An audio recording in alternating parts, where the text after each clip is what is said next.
अस्सलाम वालेकुम, आप देख रहे हैं प्रोग्राम रिपोर्ट कार्ड। मैं हूं सारा इलियास। मुल्क की बड़ी ऑपोजिशन जमातों को मुल्क में किसी किस्म की इमरजेंसी के निफाज के बारे में अफवाहों की गर्दिश और सदारती तर्ज हुकूमत के हक में सोशल और मेन स्ट्रीम मीडिया में जारी गुफ्तगू के पीछे एक मुनज़्ज़म और मनसूबाबंद मुहिम नजर आ रही है। ऑपोजिशन को अब ये शक है कि इस मुहिम के पीछे तहरीक इंसाफ की हुकूमत का हाथ है। एहसन इकबाल ने ट्वीट किया और उन्होंने कहा कि धांधली ज़दा इंतखाबात के जरिए मुसल्लत की गई हुकूमत ने मुल्क को अब बर्बाद कर दिया है, तो इंदिरा गांधी जैसी इमरजेंसी लगाने और मुख्तलिफ फार्मूलाज के जरिए निज़ाम में तब्दीली की सरगोशियाँ सुनाई दे रही हैं। ताहम इस तासुर की विफाकी वज़ीर इत्तलात व नशरियात फवाद चौधरी ने वाज़े तौर पर उन्होंने तरदीद की है और उन्होंने कहा है कि कयास सराइयों को मुल्क में राइज जाली खबरों के कल्चर का उन्होंने हिस्सा करार दे दिया। मगर हम देखते हैं कि हर थोड़े अरसे के बाद सदारती निज़ाम के हक में मुहिम आ जाती है, इसके ऊपर डिबेट शुरू हो जाती है। चाहे अब हम देख रहे हैं सोशल मीडिया से वो मेन स्ट्रीम मीडिया पर भी आ रही है। मुहिम के आने का हर थोड़े अरसे बाद आखिर मकसद क्या है? सवाल इस तरह से रखेंगे कि ऑपोजिशन को इमरजेंसी और सदारती निज़ामी हुकूमत की अफवाहों के पस पर्दा मुनज़्ज़म मुहिम होने का शुबा है। फवाद चौधरी की तरदीद सामने आई है, वो कयास सराइयों को मुल्क में राय जाली खबरों के कल्चर का हिस्सा इसे करार दे रहे हैं। तो सदारती निज़ाम के हक में मुहिम का हर थोड़े अरसे बाद आने का मकसद आखिर क्या है? ओपन ऑप्शन है आपके पास। पैनल पे आज हमें ज्वाइन करेंगे इरशाद भट्टी साहब, महमूद सरफराज साहिबा, हफीजुल्लाह न्याज़ी साहब और मजहर अब्बास साहब। भट्टी साहब आपकी तरफ आते हैं। सबसे पहले गुफ्तगू का आगाज करेंगे। क्या वजह आपको समझ आती है प्रेसिडेंशियल सिस्टम के हक में हर थोड़े अरसे बाद, अब हम देख रहे हैं थोड़ा सा पहले भी आजकल भी मेन स्ट्रीम मीडिया पर यह कहना कि आए सदारती निज़ाम को वोट देते हैं, पार्लिमानी निज़ाम को सदारती निज़ाम से बदल देते हैं। प्रेसिडेंशियल सिस्टम के हक में मुहिम सोशल मीडिया पर भी, मेन स्ट्रीम मीडिया पर भी हर थोड़े अरसे बाद इस डिबेट का मकसद आखिर क्या है? मैडम स्पीकर, सबसे पहले तो चश्मे बदूर कि मेरी अपोजिशन को कितनी फ़िक्र पड़ गई है सदारती निज़ाम आने की और मेरी इस जमहूरियत के जाने की। बेचारे बोल बोल के थक गए हैं, हलकान हो रहे हैं। और ऊपर से एहसन इकबाल साहब ने ट्वीट भी फरमाया और फिर एक करारदाद भी असम्बली में सुनाए ले जा रहे हैं जिसमें वो कह रहे हैं जमहूरी कुव्वतों को ख़तरा है, जमहूरी कुव्वतों को और पार्लिमानी निज़ाम की मजबूती।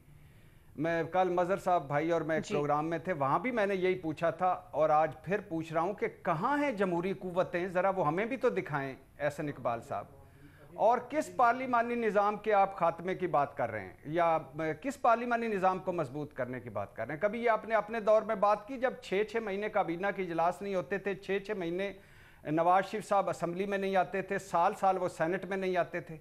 कभी उस वक्त बात की? चौधरी निसार से जाके पूछें कि क्या गुस्ताखी की सज़ा होती है। और बाकी पीपल्स पार्टी की आपको जमहूरियत का पता है और इमरान खान साहब की जमहूरियत आज आपने देख ली है। नूर आलम बोला है, खाली तनकीद की है उसने, उसको पब्लिक अकाउंट्स कमेटी से फारग कर दिया। ये है इमरान खान साहब की जमहूरियत। अच्छा मैडम स्पीकर, ये सब जमहूरियत का नाम लेते हैं, पहले 2 लफ्ज़ इस पर भी बोले, जमहूरियत का नाम लेते हैं। असल जमहूरियत जिस दिन आ गई ये सारे फारग हो जाएंगे। ये इनमें से कोई भी जमहूरियत जमहूरी नहीं है, ना यहाँ जमहूरियत राइज है। और ये सारे जमहूरियत और पार्लियामेंट को अपने मफादात के लिए इस्तेमाल करते हैं। इनमें से अक्सरियत इस निज़ाम की नवाजी हुई है, उनकी मौजें लगी हुई, उनकी 7 नस्लें सवार दी हैं इस निज़ाम ने और हमें डराते रहते हैं। खबरदार, जमहूरियत के ख़िलाफ़ बात भी की, जमहूरियत के ख़िलाफ़ पार्लियामेंट के ख़िलाफ़ बात भी की, कोई बात भी नहीं करना, खबरदार। अच्छा मैडम स्पीकर, सदारती निज़ाम की बहस क्यों चल रही है? कभी ये सोचा इन्होंने? ये मुझे तो नहीं पता, मैं बिलीव भी मुझे नहीं पता कि ये आई कहाँ से, हुकूमत पीछे है, कोई और पीछे है, ये कहाँ से आई।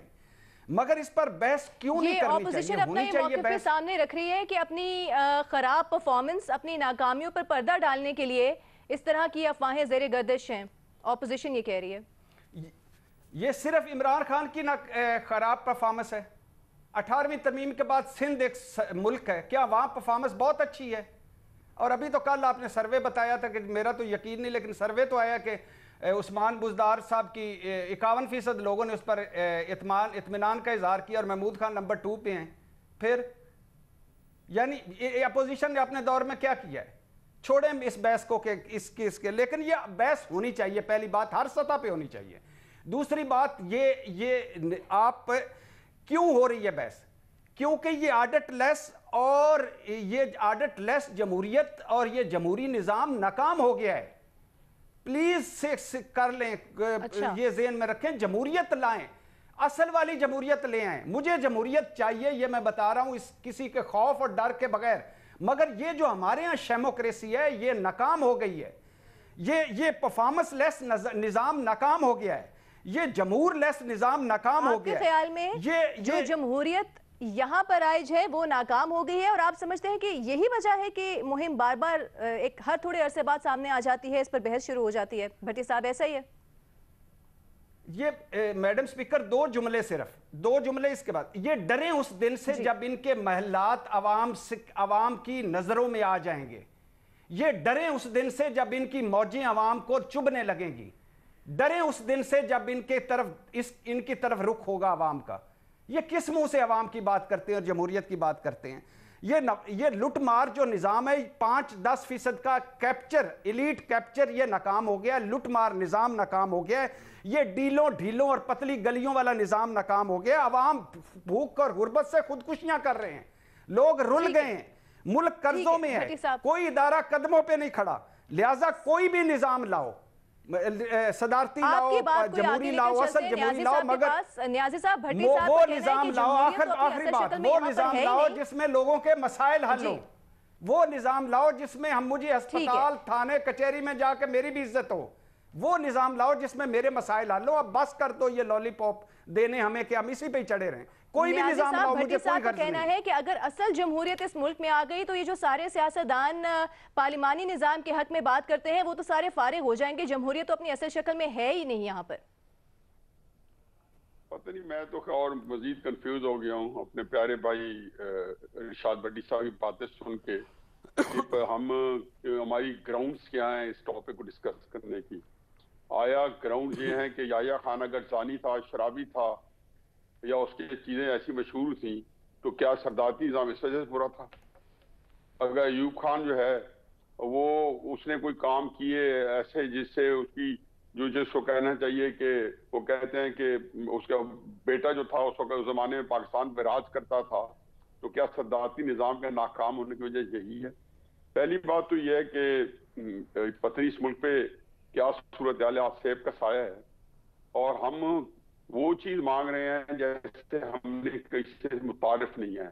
यानी कि हमें अगर ये फर्ज किया ये बात जो है कहीं जहां से भी चली है, सही चली है गलत चली है, इसको एक मफरूजे के तौर पर मान लिया जाए कि एक खास स्कीम के तहत इसको चलाया गया है। जिन लोगों ने पाकिस्तान बनाया उन्होंने कौन सा निजाम उन्होंने एक पार्लिमानी निजाम को तफवीज की, हालांकि वो बड़े ऑलमाइटी किस्म के एक सदर थे, मतलब जिन्होंने इतना बड़ा काम किया। फिर उसके बाद हमने 1956 में आके जब आईन बनाया और उसको मुस्तहकम किया, तो 1958 में पहला सदारती निजाम लैटन स्पिरिट में, मैं उसकी बात को पहले की चीजें नहीं जाता हूँ, नाफिज किया। उस पहली बात तो यह कि 1956 का आईन हमने नहीं तोड़ा था, हमने 1971 में पाकिस्तान में तोड़ने की बुनियाद रखी थी। ये आईन ऐसे नहीं बनते, ये सिर्फ उनको शऊर नहीं है जो कि इन चीजों का इदराक नहीं रखते, जिनके अंदर बुनियादी फहम और फरासत नहीं है सियासी तौर पर, जो सियासत की अब्जद से नहीं जानते कि ये सियासी निज़ाम जो होते हैं ये कौमों को जिंदा रखने के लिए होते हैं। अगर अफराद गंदे हों, अच्छे, मुझे भी उस बहस में नहीं पढ़ना चाहता। पहला सदारती निज़ाम क्या देके किया? बडबेर में अमरीकी अड्डा, 3 दरिया बेच दी हमने जी। सर क्रीक का जो मशरकी इलाका हमने जो भारत से रन ऑफ कच्छ में छीना, वो हमने दे दिया 100 किलोमीटर का। हमने फातिमा जना को जो है इंडियन एजेंट और मुल्क का गद्दार कह के, और फिर उसकी पुरस्कार हालत में बानी पाकिस्तान की बहन की ये एक डिबेट है बिलाशुबा न्याजी साहब के सदारती निजाम ने इस मुल्क को दिया क्या है, लेकिन हर थोड़े अरसे बाद ऐसी मुहिम सदारती निजाम के हक में आ जाना। जी नहीं, मैं आप बात देखो, आप अपने व्यूवर्स को बात समझाएं कि ये हम पहली दफा नहीं करे। दूसरी दफा सदारती निजाम है याया खान का, पाकिस्तान टूटा, 1 यूनिट उस बंदे ने तोड़ दिया बगैर किसी वजह के, उसका पता नहीं था कि उसकी क्या कॉन्सिक्वेंसेस होंगे। तीसरा सदारती निजाम आया, हमने एक हथौड़ा ग्रुप देखा, हमने शाकिन छीना। चौथा सदारती निजाम हमने देखा जिसके अंदर हमने हजारों पाकिस्तानी अपने हाथ से बेचे, हजारों अमरीकी शेख के कॉन्ट्रैक्टर रखे, अड्डे दिए, पाकिस्तान के अंदर ड्रोन हमलों से हजारों बंदे मरवाए, अपने उनको हमने एड एंड बेड किया कि अपने शहरियों को मारे। अपने शहरी पकड़ पकड़ के दिए, आफियत से दिए, इस सब के बावजूद सदारती निजाम के हक में मुहिम का मकसद क्या है न्याजी साहब? अब हम आप बताएं, हम नहीं, मुझे ये बताएं, दूसरी आखिरी बात जो है वो यह कि 1973 के आईन को बीबी जिससे छेड़ा ना, वो पाकिस्तान का कातिल नंबर 2 होगा। ये मुझे आज भी लिखा दे। ये मेक नो मिस्टेक, ये जो कहना कि इनको जो है ना हमेशा पता होता है, तारीख सामने है, writing is on the wall. हमने इन निजामों ने हमें कोई ना पता है कि सदारती निजाम क्या चीज है, पार्लिमानी निजाम क्या चीज है। हमने दोनों अच्छे और बुरे देख लिए हैं और दोनों का आजमा लिया, लेकिन असल चीज है इस वक्त आईन पाकिस्तान, उसकी एक सेंटिटी है, कॉन्सेंसस डॉक्यूमेंट है। अगर उसको किसी ने छेड़ा, ये तभी लिखवा लें, ये पाकिस्तान के टैक्स वारंट के ऊपर दस्तखत होंगे। ठीक है मज़हर साहब, न्याजी साहब ने ब्रीफली जरा हिस्ट्री को सामने रखा है कि सदारती निज़ाम को भी हमने आजमाया है, उसने इस मुल्क को क्या दिया वो हमारे सामने है। तो फिर क्यों वो सारी हकीकतें सामने होते हुए भी क्यों हर थोड़े अरसे बाद सदारती निज़ाम के हक में ऐसे मुहिम आने का मकसद क्या हो सकता है? पहली चीज़ तो ये कि मकसद हो सकता है गैर यकीनी सियासी सूरत हाल को बरकरार रखना और मज़ीद कन्फ्यूज़ करना। दूसरी बात यह कि डेमोक्रेसी की खूबसूरती ये होती है कि वो अलाउ करती है आप उसके ख़िलाफ़ जितनी मुहिम चलाना चाहें, आप उस पर जितनी तनकीद करना चाहें, आप उसको यानी इवन यहाँ की हद तक कि अगर आप चाहें तो आप कॉन्स्टिट्यूशन को बदल लें। डेमोक्रेसी होती है बिहेवियर का नाम, डेमोक्रेसी होती है टॉलरेंस का नाम, डेमोक्रेसी होती है एक दूसरे को बर्दाश्त करने का नाम, डेमोक्रेसी होती है एक दूसरे पर तनकीद करने और तनकीद सुनने का नाम। ये होती है, बाकी तो इलेक्शंस, पॉलिटिकल पार्टीज उसका एक हिस्सा होती हैं, लेकिन वो ट्रांसफॉर्मेशन होती है एक सोसाइटी की कि आप एक डेमोक्रेटिक सोसाइटी को ट्रांसफॉर्म कैसे करते हैं। ये बात ठीक है भट्टी साहब की कि हम ये असल जमहूरियत की शायद ये शक्ल ना हो। मैं भी इससे एग्री करता हूँ कि पाकिस्तान की पॉलिटिकल पार्टीज उस तरह डेमोक्रेटिक नॉर्म्स को फॉलो नहीं करती, लेकिन एक बहुत बुनियादी चीज़ है कि जो लोग डिबेट कर रहे हैं वो ये डिबेट तो करें कि प्रेसिडेंशियल फॉर्म ऑफ गवर्नमेंट अगर वो लाना चाहते हैं तो लाएंगे कैसे? मुल्क के आइन को तोड़कर एक और मरतबा हम इस आइन को तोड़ेंगे जो 50 साल तक किसी ना किसी शक्ल में इसलिए बरकरार है क्योंकि एक ये वाहिद पाकिस्तान की 75 साल तारीख में एक वाहिद कंसेंसस डॉक्यूमेंट है। इसके अलावा कंसेंसस डॉक्यूमेंट और कोई नहीं है पाकिस्तान में। तो अगर आप इस डॉक्यूमेंट को तोड़ेंगे,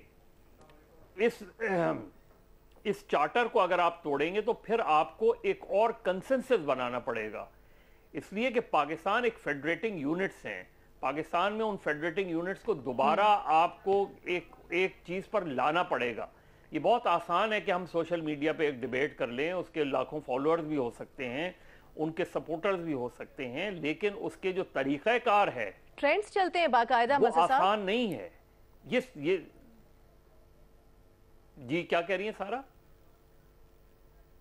मैंने कहा ट्रेंड्स चलते हैं बाकायदा। अब हमने देखा है ना कि प्रेसिडेंशियल सिस्टम के हक में एक ट्रेंड चलाया गया सोशल मीडिया पर, उसमें और मेन स्ट्रीम मीडिया तक ये बात आ गई। लेकिन उसमें बिल्कुल भी उसमें इसलिए परेशान होने की जरूरत नहीं है। बात ठीक है कि आप पार्लियामेंट में डिबेट कर लें इसको।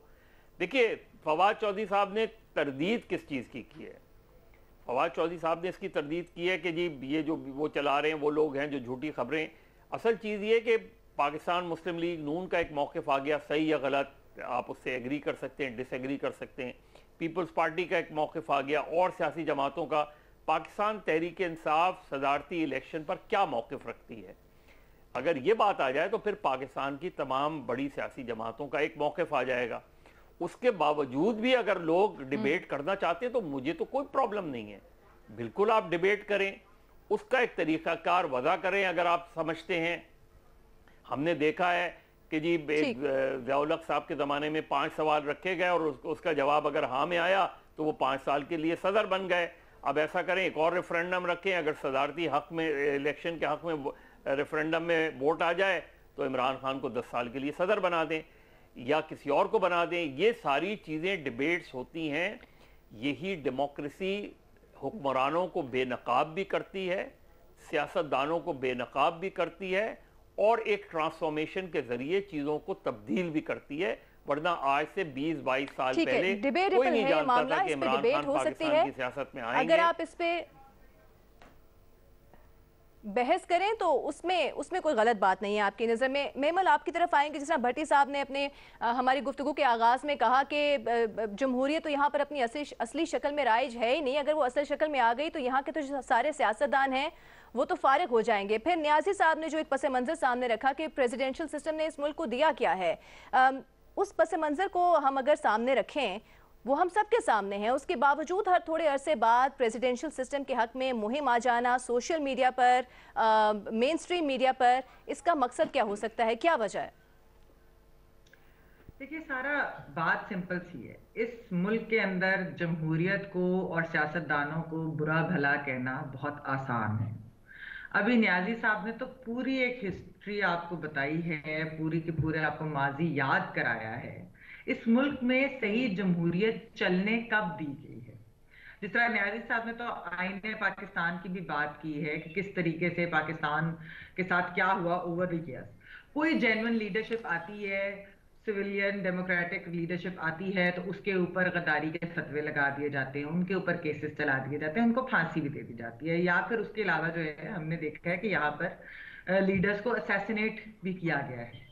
तो ये जब सब कुछ होता है तो उसके बाद फिर जब जमहूरियत जैसे भी चलती है, जिसको हम कहते हैं कि चले जी अभी दोबारा से एक ट्रांजिशन हुई, आपने देखा 2008 के बाद एक प्रॉपर ट्रांजिशन हुई और अब एक तीसरी जमहूरी हुकूमत जो है वो इस मुल्क के अंदर आई है। उसके अंदर मसले मसाइल जरूर होंगे, लेकिन क्या पाकिस्तान के मसाइल का हल प्रेसिडेंशियल सिस्टम है? असल में तो मेरे ख्याल में हमें मजीद जमहूरियत चाहिए, ना कि लेस। हमें मजीद जो है पार्लियामेंट्री डेमोक्रेसी, डेवोल्यूशन, ये सब कुछ चाहिए, ना कि ये कि आप एक इतनी डाइवर्सिटी है पाकिस्तान के अंदर, आप इस शहर से दूसरे शहर तक ही चले जाए तो जुबान की, दूसरी एथनिक, इतनी ज्यादा रिलीजियस डाइवर्सिटी, हर चीज है। तो क्या हम उसको एक प्रेसिडेंशियल सिस्टम के थ्रू करना चाहेंगे, सेंट्रलाइज सिस्टम के थ्रू हम उसको कंट्रोल करना चाहेंगे? मेमल, आप बिल्कुल सही कह रही हैं, लेकिन ऐसे कैंपेन सामने आने का मकसद क्या है? कंफ्यूजन ऑन पर्पस, एक कंफ्यूजन फैलाई जाए ऑन पर्पस, ऐसा किया जाता है? खाली कंफ्यूजन नहीं है सारा, ये एक सोची समझी स्ट्रैटेजी के तहत किया जाता है ताकि जो है जमहूरियत को बदनाम किया जाए। जब अपनी स्ट्रैटेजी, अपनी प्लानिंग, अपने एक्सपेरिमेंट्स, अपनी मैन्युफैक्चर की गई हुकूमतें जब नाकाम होती हैं, अपने मैन्युफैक्चर की गई लीडरशिप जब नाकाम होती है, तो फिर उसका का सारा मोरद इल्जाम जो है वो सियासतदानों को और जमहूरियत को ठहराया जाता है। ये नहीं होना चाहिए। इस मुल्क में जब तक सही जमहूरियत नहीं आएगी, जब तक जमहूरियत नहीं चलेगी, आप देखिए कोई भी जमहूरी हुकूमत आती है तो हम देखते हैं कि हर 6 महीने के बाद उनके खिलाफ कोई ना कोई साजिशें शुरू हो जाती हैं, उनके खिलाफ एक उल्टी क्लॉक्स जो है वो घड़ियां शुरू हो जाती है कि अब जारी है, अब जारी है। आप 2008 में जब मुशर्रफ साहब ने छोड़ी थी हुकूमत, उसके बाद से आप देख ले 2018 तक क्या आपने इकोनॉमिकली बेहतर परफॉर्म किया? उस जमाने में टेररिज्म अपनी पीक के ऊपर था। फिर जमहूरी हुकूमतों के दौरान ही किस तरीके से टेररिज्म को टैकल किया गया, बिजली के मसाइल थे और मसाइल थे, आपने देखा उसको किस तरह से टैकल किया गया। छोटे सूबों के मसाइल थे, बलोचिस्तान पैकेज दिया गया, उसके अलावा जो है दूसरी इस तरह की चीजें कि मालिक साहब की गवर्नमेंट दी गई, तो ये सारा कुछ जब किया गया, नेशनलिस्ट बलोच नेशनलिस्ट को भी फोल्ड में लेकर आए और भी इस तरह की चीजें की गई। खैबर पख्तूनख्वा जो कब से 18वीं तरमीम को हम क्यों कहते हैं कि वो इतनी इंपॉर्टेंट है, वो इसी वजह से कहते हैं कि छोटे सूबों को जो एक एहसास महरूमी था वो दूर किया गया। ये सब कुछ करने के बावजूद, और ये किसने किया? ये जमहूरी हुकूमतों ने, जमहूरियत ने किया, पार्लियामेंट्री डेमोक्रेसी ने किया। तो आप उसको ही जब निजाम और सियासतदानों को बुरा भला कहते हैं, वो सिर्फ और सिर्फ आप एक एक्सक्यूज होती है अपनी एक्सपेरिमेंट्स के फेल होने या अपनी स्ट्रैटेजी प्लानिंग के फेल होने के ऊपर आप मुर्द इल्जाम किसी और को ठहराना। तो मेरे ख्याल में ये सिर्फ और सिर्फ एक प्रोपेगेंडा कैंपेन है, ये एक डिफ्लेक्शन है। ये सही मौजू यानी कि जमहूरियत क्यों अहम है, क्यों अवाम के लिए अहम है। देखिए डिक्टेटरशिप्स और इस तरह की जो चीजें आप देखिए, जितने भी तरक्की याफ्ता ममालिक हैं वो तरक्की याफ्ता हुए थे। ठीक है, वहां के लोगों ने तरक्की क्योंकि वहां पर जमहूरियत थी, वरना अवाम गरीब रह जाती है और हुक्मरान अमीर हो जाते हैं। तो जब तक जमहूरियत सही मानों में आपका पॉइंट आ गया। जमहूरियत को मौका भी मिलना चाहिए फिर सही मानों में पनपने के लिए सिस्टम कौन सा बेहतर है इस मुल्क के लिए, उस पर डिबेट हो सकती है, उस पर डिबेट करने में कोई हर्ज नहीं है। लेकिन हमने सवाल ये रखा था कि हर थोड़े अरसे बाद सदारती निज़ाम के हक में एक मुहिम सामने आ जाना, उसका मकसद क्या हो सकता है। तो हमारे तज्जियाकारों का ये कहना है कि इस पर डिबेट करना वो बुरी बात नहीं, पाकिस्तान के सियासी हक़ाइक़ को अगर हम सामने रखें, मद्देनज़र रखें, उस पर बहस की जा सकती है। लेकिन ये भी कहा जा रहा है कि एक प्रॉपर स्ट्रैटेजी के तहत जमहूरियत को बदनाम करने का मकसद हो सकता है इस मुहिम के पीछे। जब आपके अपने सियासी तजर्बे नाकाम हो जाएं तो फिर आप ऐसे टैक्टिक्स की तरफ आते हो। ब्रेक लेते हैं, ब्रेक के बाद वापस आएंगे एक और हम सवाल के साथ। हमारे साथ रहिएगा।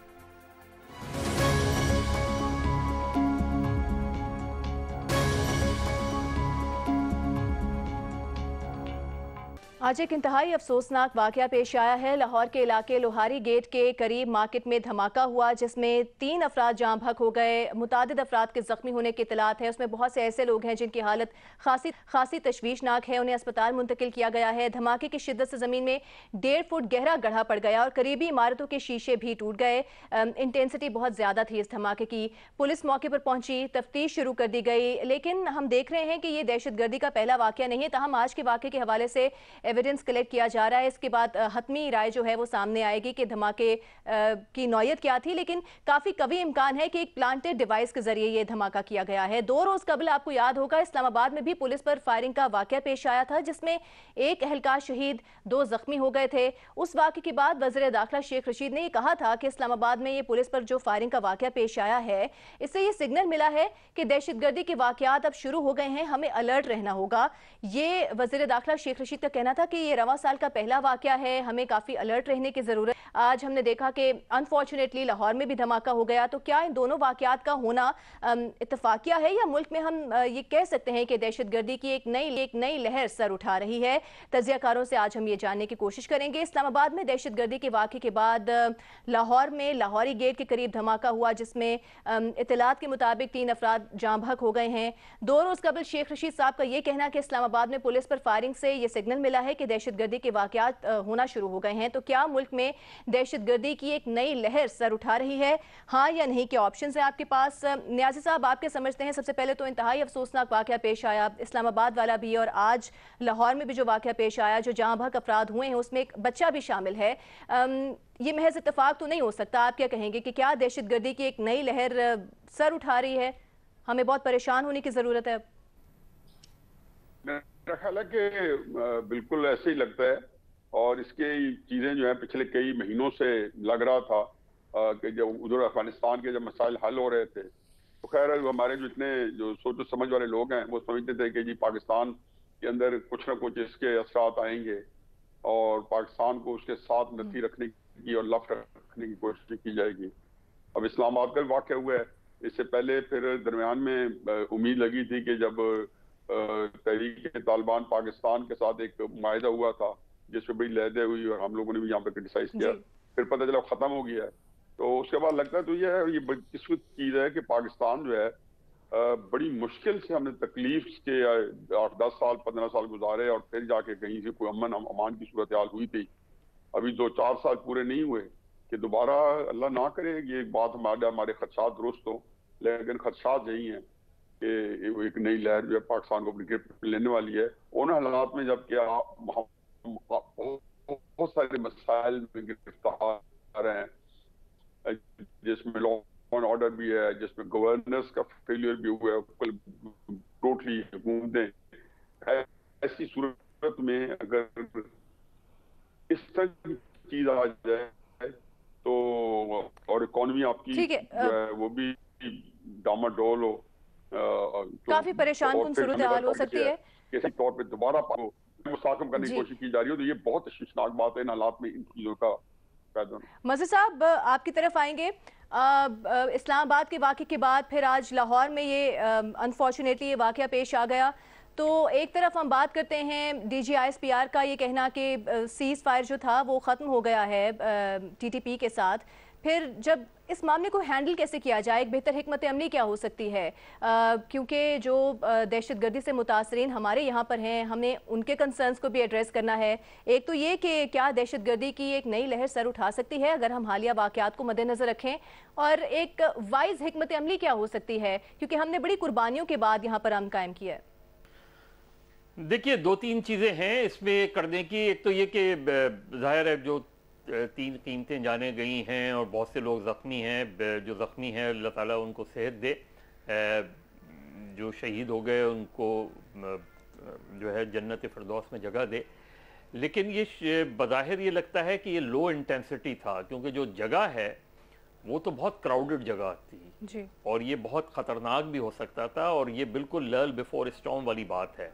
सवाल ये है कि इसमें सबसे इम्पॉर्टेंट इस तरह के टेररिज्म में सबसे इम्पॉर्टेंट चीज़ ये होती है कि आपका इंटेलिजेंस नेटवर्क कैसा है। क्या स्पेसिफिक, एक तो जनरल अलर्ट होती है, एक होती है स्पेसिफिक अलर्ट। हमें नहीं पता कि जब शेख रशीद साहब ने 2 दिन पहले बयान दिया था तो लाहौर, कराची और दीगर बड़े शहरों में जहाँ जनरली इस तरह के वाक़यात होते हैं वहाँ इक़दाम क्या किए गए।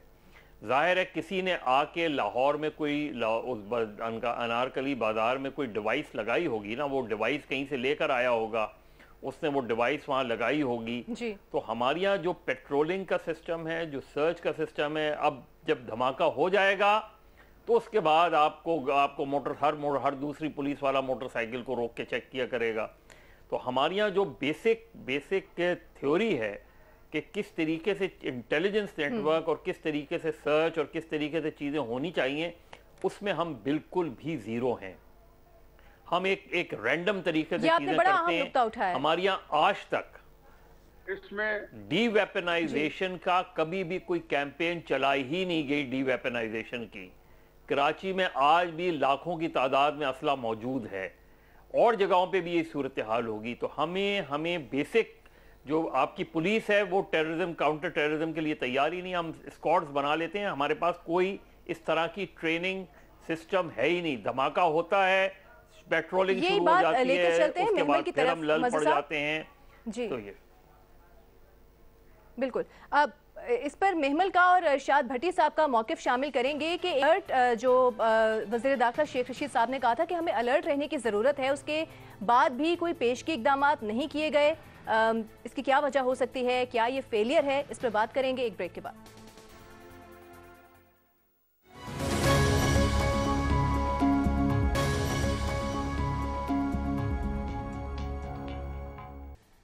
लाहौर के इलाके लाहौरी गेट में धमाका हुआ है, जिसमें बताया जा रहा है कि 3 अफराद जाँ बहक हो गए हैं, मुतादिद अफराद ज़ख्मी हैं। और हम इसको डिस्कस कर रहे हैं क्योंकि इस्लामाबाद में भी इससे पहले एक वाक़या पेश आया, जिसके बाद वफाकी वज़ीर दाखिला ने कहा कि ये दहशतगर्दी का वाक़या है और अब हमें ज़रा अलर्ट रहने की ज़रूरत है। ये बात उन्होंने कह दी थी। तो उसके बाद आज अनफॉर्चुनेटली लाहौर में ये वाक़या पेश आ गया। तो महमल, आप क्या समझती हैं कि एक ऐसे अलर्ट जिसकी निशानदेही कर दी थी वफाकी वज़ीर दाखिला शेख रशीद साहब ने भी, तो उसके बाद आपको लगता है कि पेशगी इक़दामात उस तरह से नहीं लिए गए और एक और अफसोसनाक वाक़या पेश आ गया?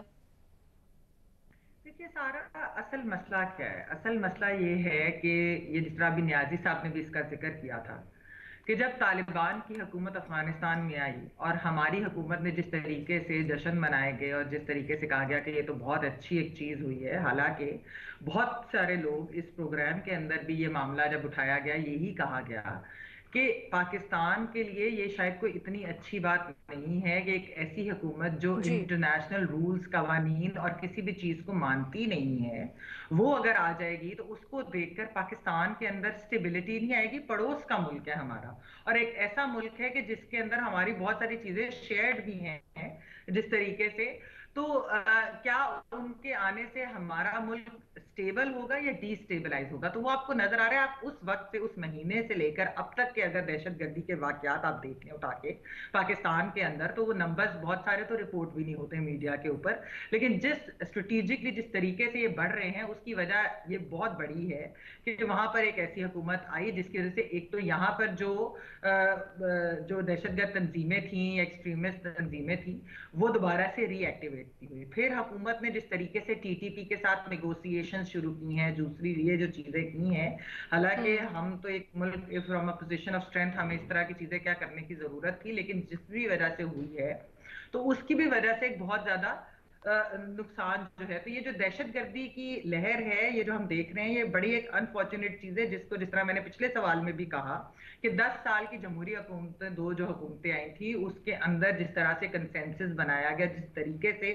सब कुछ किया गया और हमने बिल्कुल एक तरह से दहशतगर्दी के ऊपर एक कंट्रोल कर लिया था, वो चीजें हम दोबारा देख रहे हैं। जाहिर बात है उसके पड़ोस के मुल्क के साथ बहुत गहरा ताल्लुक है। तो ये चीजें हमें देखनी होंगी कि इसको किस तरीके से डील करना है। बिल्कुल जिस तरह मजहर साहब ने भी निशानदेही की, इंटेलिजेंस नेटवर्क, बाकी सारी चीजें आपको उसको मजीद स्ट्रॉन्ग करने की जरूरत है, लेकिन हमें अपनी पॉलिसीज के ऊपर भी हमें जरा गौर करने की जरूरत है। और बड़ी अनफॉर्चुनेट, मैं आपको बताऊं कि मेरी जब कुछ बहुत सीनियर अफसरान से इसके ऊपर बात भी हुई, तो उन्होंने कहा कि अगले 1-2 साल इतने अहम हैं इन चीजों के लिए कि शायद आप 2007 वाले मुकाम पर दोबारा ना पाकिस्तान कहीं पहुंच जाए अगर प्रॉपर्ली डील ना किया गया। तो ये बहुत एक डेंजरस सिचुएशन, बहुत सीरियस इशू है, इसको एड्रेस करना, इसके ऊपर एक मुतफिका पॉलिसी आना बहुत ज़्यादा ज़रूरी है, एक कंसेंसस डेवलप करना ज़रूरी है ताकि आप फाइट बैक कर सकें एक बार फिर। भट्टी साहब, टीटीपी कहा जा रहा था कि एक टेस्ट केस है अफगान तालिबान के लिए कि पाकिस्तान के तहफ़्फ़ुज़ात को दूर किया जाए, लेकिन अब हम हालिया वाक़यात पर देखें, इस्लामाबाद वाले वाक़े की अगर आप मिसाल ले लें, उससे पहले जो एक सीरीज़ हमारे सामने आई है वाक़यात की, ये एक्टिव हो गए हैं। तो पाकिस्तान के तहफ़्फ़ुज़ात नहीं दूर कर पाएंगे तो बैनुल-अक़वामी बरादरी को कैसे बावर कराएंगे अफ़गान तालिबान? फिर कहते हैं कि हमें तस्लीम कर लो। एक तो आज का सवाल जो आपके सामने रखा है कि दहशतगर्दी की एक नई लहर सर उठा रही है, क्या ऑप्शन लेंगे आप? और जो सवाल मैंने दूसरा रखा है कि अफ़गान तालिबान कैसे बावर कराएंगे बैनुल-अक़वामी बरादरी को कि हम अब वैसे नहीं, हमें तस्लीम कर लो, क्या कहेंगे आप? 2 सवाल आपने रखे हैं और 1.5 मिनट मेरे सामने रखा है कि इस 1.5 मिनट में अफगानिस्तान पे भी बात करो, बैनुल-अक़वामी बिरादरी पे भी बात करो, टीटी पे भी बात करो और अपने मुल्क पर भी बात करो और इस दहशतगर्दी पर भी बात करो। तो लिहाजा मैं अपने सवाल पर फोकस करता हूं, कभी फिर आप इस पे टीटीपी पे और अफगानिस्तान पे बात कर लेंगे। पहली बात यह है कि ये पैदा नहीं हो, मैडम स्पीकर, ये पैदा हो नहीं चुकी, हो गई है ये दहशतगर्दी की नई लहर। गुज़श्ता 1 साल में या गुज़श्ता 10 महीनों में 20 वाक़यात हो चुके हैं, दर्जनों शहादतें हो चुकी हैं। दूसरी बात यह है कि शेख रशीद साहब ने फरमाया कि सिग्नल मिल चुका है, अलर्ट रहना चाहिए। तो भाई शेख रशीद साहब, रेलवे में आप काफ़ी अलर्ट थे और जो तबाही मचा के वहाँ से आए यहाँ, तो क्या आप अलर्ट रहे? आपने अपने आप और आपकी हुकूमत क्या अलर्ट हुई उस सिग्नल के बाद? ये किसके सर पर हाथ है, किसके सर गर्दन पर हाथ है?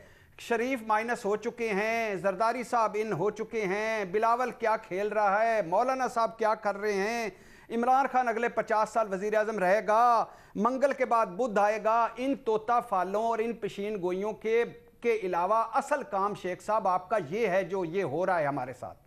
आपने इस असल काम पे क्या फोकस किया? कभी इस पर भी एक प्रेस कॉन्फ्रेंस करते, जब से आप वजीर दाखिला बने हैं कोई प्रेस कॉन्फ्रेंस आपने की है? ये बदकिस्मती है इस मुल्क की कि शेख रशीद साहब और ये जो इन हमारे तोता फालों पे गुम रहते हैं, जो असल बंदे का काम होता है वो करते ही कोई नहीं है।